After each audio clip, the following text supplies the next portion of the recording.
মজনুরে তো তুমি ছোটবেলা থেকেই চিনো, লতার মা। ও তো এই গ্রামেই মানুষ হয়েছে। জি ভাইজান। এখন না হয় শহরে থাকে। তা লতা কই? ভাইজান, লতা তো স্কুলে গেছে।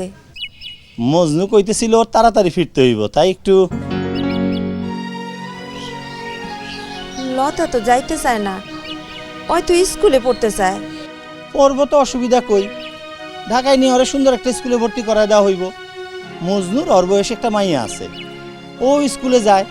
মনে করো ওরে কাজের জন্য না, ওর সাথে খেলার জন্য নেওয়া হইতেছে। সাথে লেখাপড়া করলো, তোমার সংসারেও কিছু আয় হইল। শোনো, লতা ছোট মানুষ, ওর কথায় কান দিয়া এত বড় একটা সুযোগ হাতছাড়া করো না লতার মা।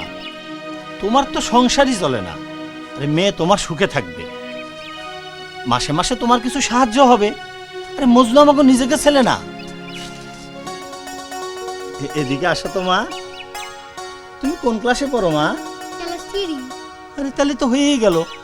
আমাকে মজনু মাইয়া লিজাও তো ক্লাস 3-তেই মনে হয় পড়ে।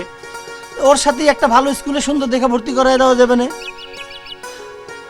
তুমি আরে রেডি করো।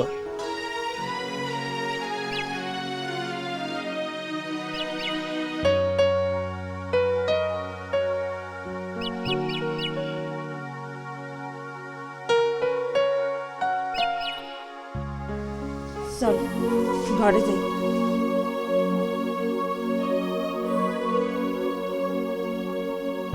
মামা